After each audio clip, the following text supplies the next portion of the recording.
He'll send us a war for sure, Donald. I'm thinking you're right there, Dougie. The luck's aye been against us. An engine dinna ken what to do for the best.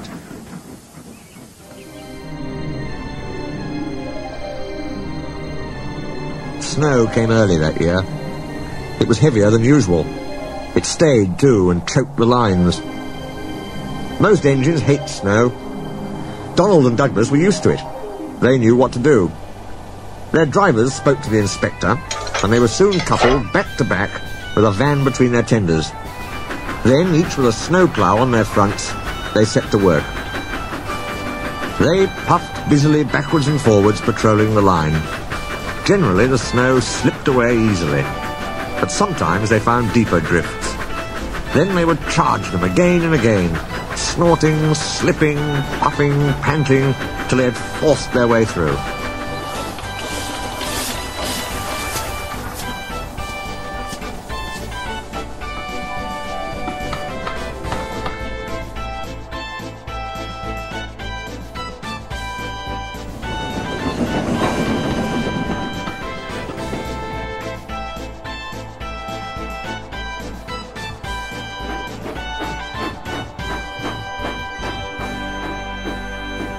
Presently they came to a drift which was larger than most. They charged it and were backing for another try. There was a feeble whistle. People waved and shouted. "Losh sakes, Donald! It's Henry! Dinna fash yourself, Henry! Bide a wee! We'll have you out!"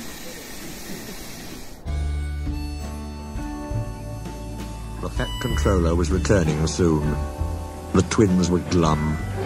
"He'll send us back for sure," they said. "It's a shame," sympathised Percy. "A lot of nonsense about a signal box," grumbled Gordon. "Too many of those, if you ask me." "That brake van, too," put in James. "Good riddance, that's what I say." "They were splendid in the snow," added Henry. "It isn't fair." They all agreed that something must be done, but none knew what. One day, Percy talked to Edward about it. "What you need," said Edward, "is a deputation." He explained what that was. Percy ran back quickly. "Edward says we need a depot station," he told the others. "Of course," said Gordon. "The question is..." "What is a desperation?" asked Henry. "It's when engines tell the Fat Controller something's wrong and ask him to put it right." "Did you say, tell the Fat Controller?" asked Duck thoughtfully. There was a long silence. "I propose," said Gordon at last, "that Percy be our, disputation." "Hi," squeaked Percy. "I can't." "Rubbish, Percy," said Henry. "It's easy." "That's settled then," said Gordon. Poor Percy wished it wasn't. "Hello, Percy. It's nice to be back." Percy jumped. Some clucks went flying. Yes, sir, please, sir." "You look nervous, Percy. What's the matter?" "Please, sir, they've made me a desperation, sir. To speak to you, sir. I don't like it, sir." The Fat Controller pondered. "Do you mean a deputation, Percy?" he asked. "Yes, sir, please, sir. It's Donald and Douglas, sir. They say, sir, that if you send them away, sir, they'll be turned into scrap, sir. That'd be dreadful, sir. Please, sir, don't send them away, sir. They're nice engines, sir." "Thank you, Percy. That will do." He walked away. "I had a deputation yesterday," said the Fat Controller. "I understand your feelings, but I do not approve of interference." He paused impressively.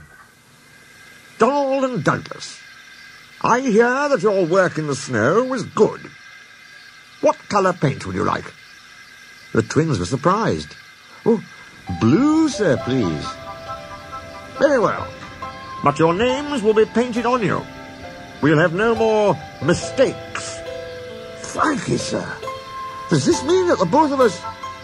The Fat Controller smiled. "It means..." But the rest of his speech was drowned in a delighted chorus of cheers and whistles.